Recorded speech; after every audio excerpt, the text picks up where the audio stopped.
If you like roller coasters, this Braves season and this Braves team is for you. Specifically, when we look at the starting rotation, let's start with the opening day rotation. We're going to bring a graphic up for you. It was Chris Sale, Reynaldo Lopez, Spencer Schwellenbach, AJ Smith-Shawver, and Grant Holmes.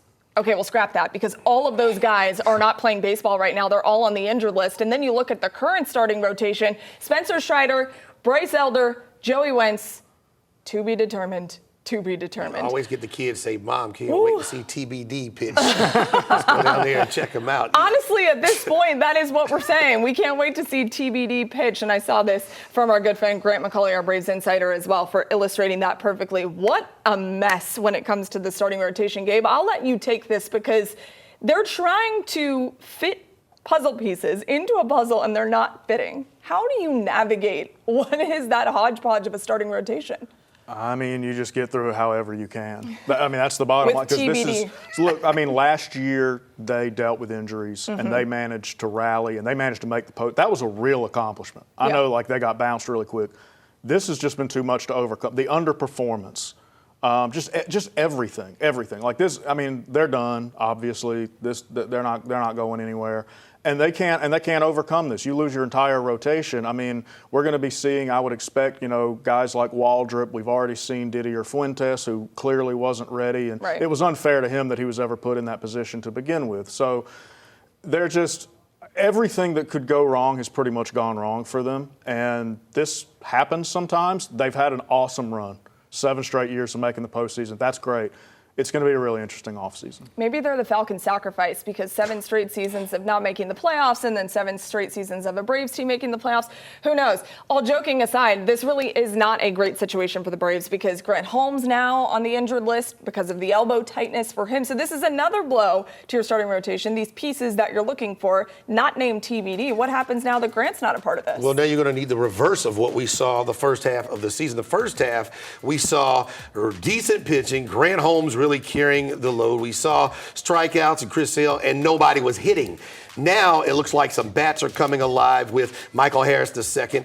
Since the middle of June, now Matt Olson has been on fire, and you've been able to see Ronald Acuna Jr. still be in a good atmosphere of hitting once he came back from his injury. So you're going to need the bats to carry you now when they were missing in action for half of a season, and now you have a bunch of bullpen games coming up, a bunch of minor league pitchers coming up, and a bunch of we don't knows that are coming up for the Atlanta Braves. So the bats now are going to have to work in order to make it competitive the last few weeks of the baseball season. You mentioned Michael Harris. He's somebody that had a very slow start to the season and all of a sudden has turned a corner at lightning speed. He had a historic night on Saturday. And he just looks so confident and different at the plate. Gabe, what happened to Michael that he's producing in the way that, honestly, we know how he can? Sometimes you're just a tweak or two away from, figuring some stuff out. And look, I'm happy for him. This has been a horrible year for him. Yeah. I mean, it's been really rough. The key is going to be, is he going to sustain this over the second half? And then we're going to be going to spring training next year going, what kind of player are they going to get if he does sustain this, right? So he's still got a lot to prove. He's got the contract. He's going to be their guy. The defense is always going to give him value. This is a really big, couple months for him, I think. When you're looking for reasons to watch and follow and see, and if he has a strong second half, I would say that would be a reason for encouragement going into the offseason. I mean, mentally tough for him, too. Everybody goes into a slump. He's been in slumps before, but to make almost adjustments. Almost hit for the cycle yesterday. Yes, and then nothing was working for most of the season, and now it looks like he's found a groove. Stitt talked about maybe his hand placement on the bat. Maybe that's found a place where it will stay. And if he can be this kind of guy for the rest of the season to start off next year, I think he'll be in a much better middle space, and the Braves will be in a much better place at the bottom of the lineup where he can help them be more potent. Baseball's a funny game in that way. You mentioned it. They're just a tweak or two away sometimes. Sometimes it just takes hand adjustments on the baseball bat, and maybe the Braves need to adjust something with their team. They have an opportunity to do so. Thursday at 6 o'clock is the trade deadline for Major League Baseball. Home team, do you see the Braves doing anything at this point? Not anything major, and it's because the pieces that people would want, they aren't performing right now. So what are you going to get for somebody who would like Marcell Ozuna? Certainly, if there's a team and there's a package, one thing about Alex Anthopoulos, he usually makes a move that is good for a move right now and one down the road.